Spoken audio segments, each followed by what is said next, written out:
Hey guys, it's Sandra from Inspired Keys, and today I'm here to answer a question from Inspired Keys Academy member Asen. And she asks, I need guidance on how I should use my limited time that I could devote to playing the piano. I only have time to play for an average of 1 hour per day, so how should I divide my time to learn the basics stuff and to learn to play some worship songs? So this is a really good question on how to use time, and especially for limited practice time. So if that's a question that you're asking as well, be sure to stay tuned. So 1 hour is a lot of time. It is, I mean, seriously, you could get so much done in an hour of practice time. Always remember that when it comes to practice, it's all about practicing smart and not practicing hard. I mean, I think it's important to practice hard as well, but if you practice smart, you can get something done in 5 minutes as opposed to needing 5 hours, for example. So let's see. When it comes to dividing time, a lot of it depends on you because it's very individual. Like, how much technique do you already know? Were you a classical pianist before? Have you ever learned to play piano technique materials like scales and Hanon and arpeggios and things like that? Now, if you have already, then maybe you're going to spend more time practicing worship songs. Maybe you need to practice more of play-by-ear skills or learning how to read chord charts. But if you were to ask me in general, I will say try to spend about maybe 25% of your practice time on technique and then the other 75% on worship songs. Yes, when it comes to 25% of technique, I will suggest the Hanon. Now, I like the Hanon a lot because it uses all 5 fingers as you practice. The thing about scales is that you typically don't use some fingers when you play. Think about the C major scale, for example. It's 1, 2, 3, 1, 2, 3, 4, 1, 2, 3, 1, 2, 3, 4, and then a 5. So that's like a very limited use of finger 5. And finger 5 happens to be a weak finger, which we actually should be spending more time practicing on. So what happens when you practice something like a Hanon is that you use fingers 1, 2, 3, 4, 5, 4, 3, 2, 1, 2, 3, 4, 5. So it becomes really, really good for training the dexterity of all 5 fingers. So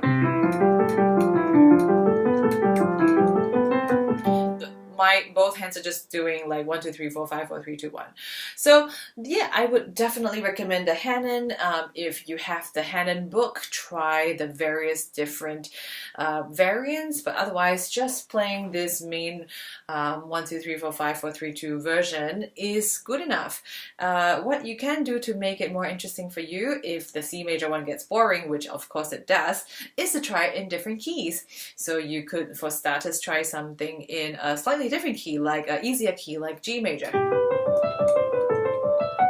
and so forth, and then maybe gradually building up to something with more key signatures until you could sort of go up the chromatic scale. So maybe start with D flat major. My goodness, I needed some time to think about that, and then move up to D major, and so forth. And it becomes a bit interesting because then your fingers kind of need to navigate between the black and the white notes. So that's all gets pretty difficult actually. The next thing to practice would be arpeggios. So when it comes to arpeggios, that's something I used to practice a lot as a classical keyboardist. It would be things like, now, you probably won't need to use something like that in a worship song, but I definitely think an arpeggio you need to practice as a worship keyboardist would be something like a 5, 1, 2, 5, 1, 2, 5, just because it's a nice way to finish a song. So like, and if you're able to do that with the sustain pedal holding and it just all sounds really good, then yeah, it's great. If you only have very limited time, practice this one, which would be the 5, 1, 2, 5, 1, 2, 5, 1, 2. So what you want to do is to be able to just turn and be very fluent in the sound, and the sustain pedal is there to help you join them. If you lift up your fingers and there's a little gap, make sure you practice your foot holding onto the sustain pedal to just smoothen that edge out for you. Moving on to octaves, something very important as well, I think, for worship keys, and that is just being able to play in octaves. So things like that's a nice way to just practice your technique. I find I do use a bit of octaves when you gotta use like I believe in you, I believe in you, you're the God of miracles. There's a whole lot of octaves going on right there. So if you're not good at octaves, you can't really exploit that kind of a pitch combination, which can sound really beautiful. So I will highly suggest practicing in octaves. Octaves for the left hand, extremely important as well. A whole bunch of times I'm just playing, especially if I go lower down the range, I would probably be using octaves mainly. So octaves, great thing to practice.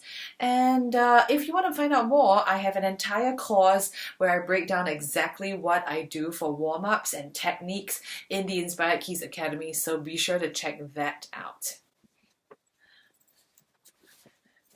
And the temperature of the room is falling as I am making this video. It is an autumn night in Melbourne here, and the weather is transitioning to a pretty cold temperature at this moment. So better put on my sweater.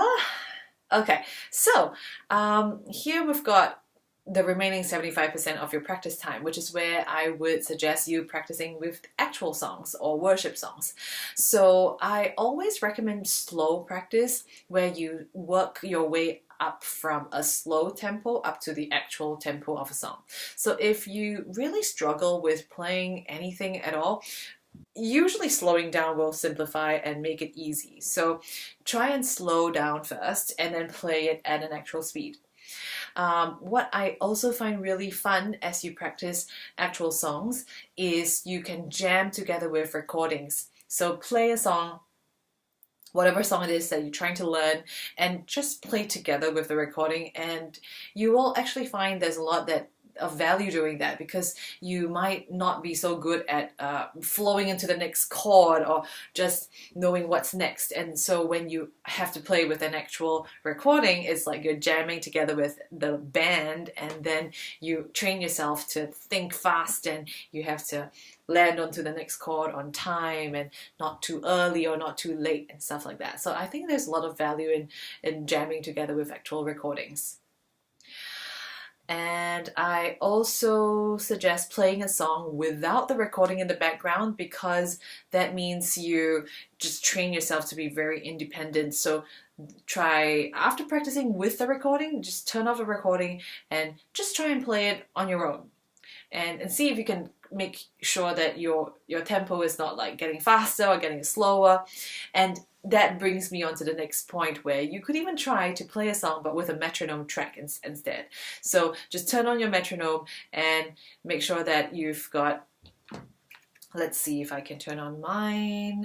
And the thing about getting a good metronome, even on the free app, is that you want to get a tap tempo. So for example, I'm going to play maybe Miracles, right? And so I'm just going to go like, I know the tempo of the song is 1, 2, I believe in you, 1, 2, I believe in you. So that kind of works out, according to the app, to be 72. So if I were to press play, yeah, so I mean, it doesn't sound great, but it's a nice way to just jam at home with a drummer. So I believe in you, I believe in you, you're the God of miracles.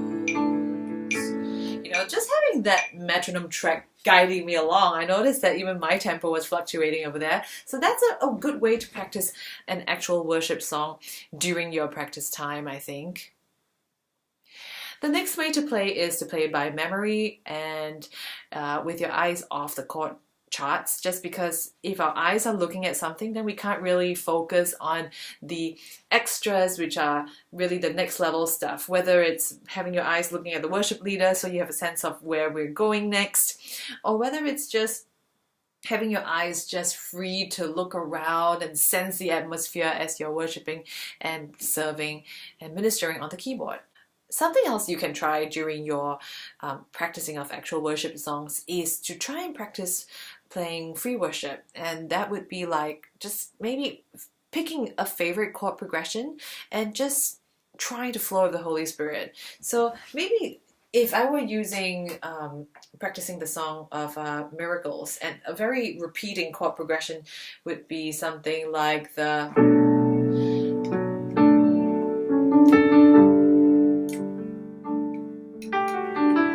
just learning to flow. You're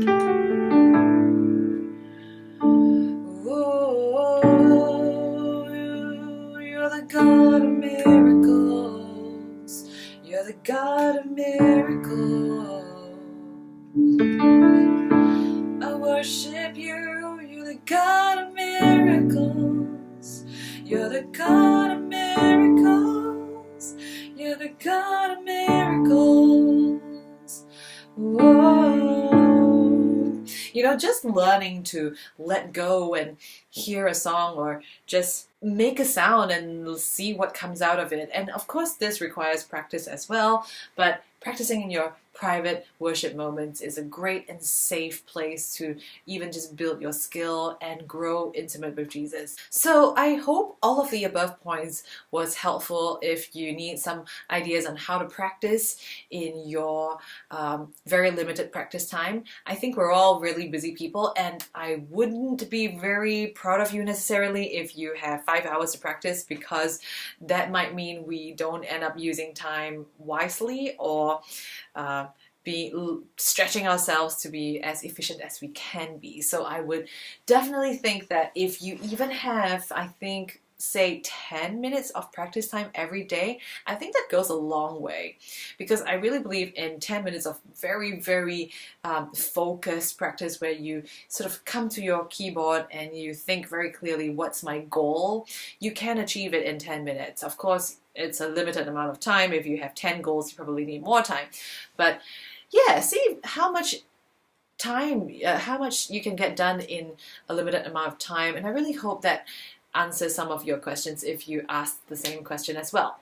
If you're curious about the Inspired Keys Academy, it is a membership site that I created where I house all my teaching videos. And you can access 24/7 all the videos that I created on step-by-step videos on how to play worship keys on a variety of topics, whether it's about chords or melody. But more than that, you get to access that 31 Days to Better Worship Keyboard Playing ebook. And you also get to ask questions on worship keys, or requests for me to critique your playing. And I will do that or answer your questions in a video like this with priority as well. If you want to find out more, be sure to check it out at inspiredkeys.com/join.